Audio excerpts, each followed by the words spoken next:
Welcome back, Focus Learners. Today, we're jumping right into another explainer where we literally take the universe's rulebook, flip it open, and find those rare pages where reality gets, well, a little weird. We're going on a truly mind-bending journey into physics today, and we're going to challenge basically everything you probably think you know about how light behaves, how it travels, and how it interacts with the physical world around us. So buckle up, because we're looking at a concept that for a really long time seemed mathematically possible, but physically completely absurd.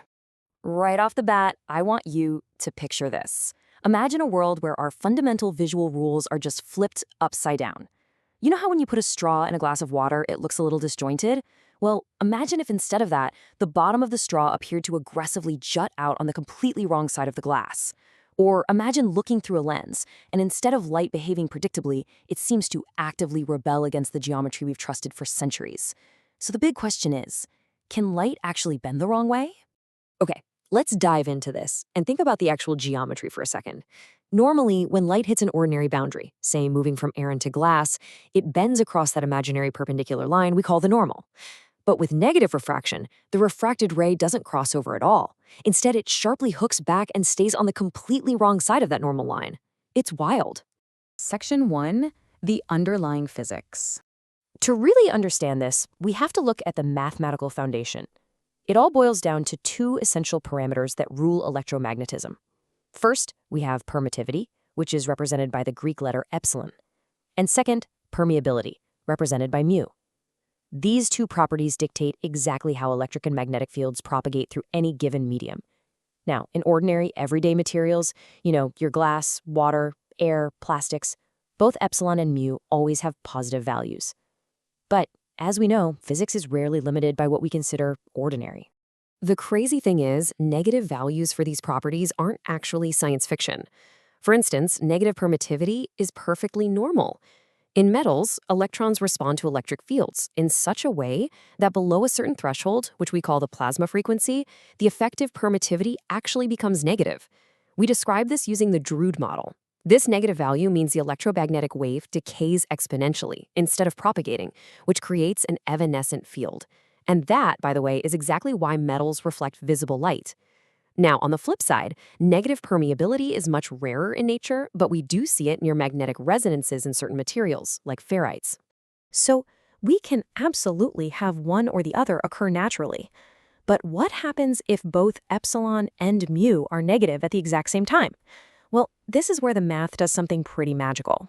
When both parameters are simultaneously negative, the equation for the refractive index, which is the number that dictates how light bends, gives us a physically relevant negative solution. A Russian physicist named Victor Veselago actually predicted this mathematically way back in 1968. He coined the term left-handed materials to describe them. Let's contrast these two realities. In ordinary refraction, your refractive index, or n, is greater than 0. Good old Snell's law tells us that if light enters a denser medium, it bends toward the normal. But with a negative n, Snell's law takes a massive unexpected twist.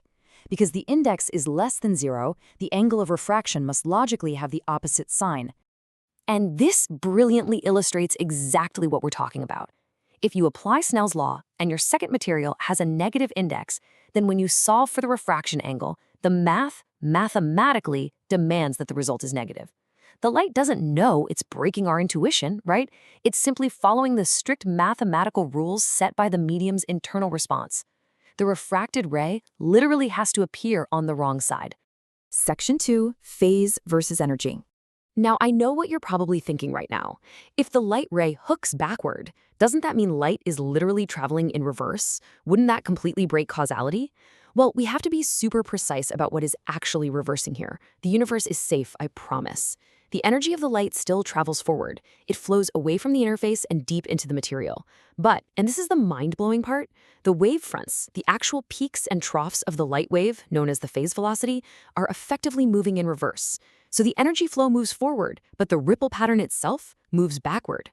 If we map this out mathematically, we see that the wave vector k, which shows the phase, actually points backward toward the interface. So k and the energy flow vector, the pointing vector, point in completely opposite directions. In ordinary materials, these two arrows are always in sync, pointing the same way. But in these negative index materials, they directly oppose each other. Section 3. Engineered metamaterials. So this is all fascinating on paper, but you can't exactly go out into nature and mine a chunk of negative index rock. They just don't exist like that. So where can we actually find these seemingly impossible rule-breaking materials to test this out? The answer is human ingenuity. We literally have to build them. Researchers create what are known as engineered metamaterials.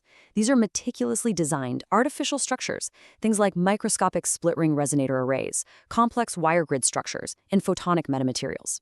It's the collective engineered behavior of these internal structures that tricks the light and produces these negative effects. And yes, we've successfully verified this in the lab at microwave frequencies and even at infrared and optical frequencies. Because these metamaterials are so uniquely engineered, they unlock physics that previously only existed in thought experiments. For example, light diverging from an object doesn't just bend. It converges to form an internal focus literally inside the material itself. And then it diverges again and it focuses a second time on the other side. This makes totally exotic lensing completely possible. It even causes standard physics phenomena, like the Doppler effect or Cherenkov radiation, to be entirely reversed. Section 4. Does it defy gravity? All right, we've bent light backward, we've reversed phase velocity, we've engineered the impossible. Let's pivot to the ultimate sci-fi question that I know is hovering at the back of your mind. If a metamaterial can bend light backward against all ordinary optical rules, does that mean we have finally discovered anti-gravity? Like, if light bends the opposite way in this material, does that mean you're the Earth or the Sun, a negative index metamaterial would make light fall upward? So, the crucial point is, we have to definitively separate the physics here. They are two completely different mechanisms. Optical refraction is controlled entirely by the internal properties of a physical medium, our good friends epsilon and mu. Gravitational bending, however, is dictated by general relativity. Gravity acts on the propagation of light itself by curving the actual fabric of space-time, not through a material's refractive index. If you shine a beam of light through a negative index metamaterial while standing in a gravitational field, that light is still absolutely going to be gravitationally attracted toward the mass. The material's unusual refraction and gravity's bending simply superpose right on top of each other. Let's really hammer this home.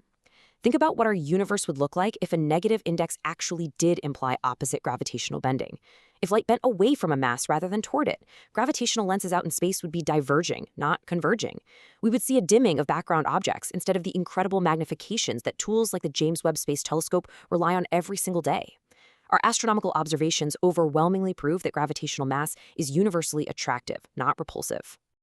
To bring this whole explainer home, it really all boils down to this. Negative refractive index means opposite refraction at material interfaces. It does not imply opposite gravitational bending. These two phenomena arise from entirely different foundational physics. Even though mathematically and geometrically you can describe both of them as the bending of light rays, the underlying reasons for that bending are worlds apart.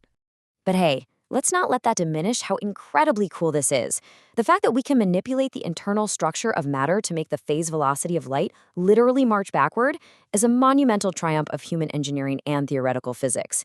And it leaves us with a truly exciting thought to chew on. If the internal dynamics of an engineered medium can literally trick light into moving backward, what other impossible physics are just waiting out there to be engineered? Think about that next time you look through a simple pane of glass. Keep questioning, keep learning, and I'll catch you on the next explainer.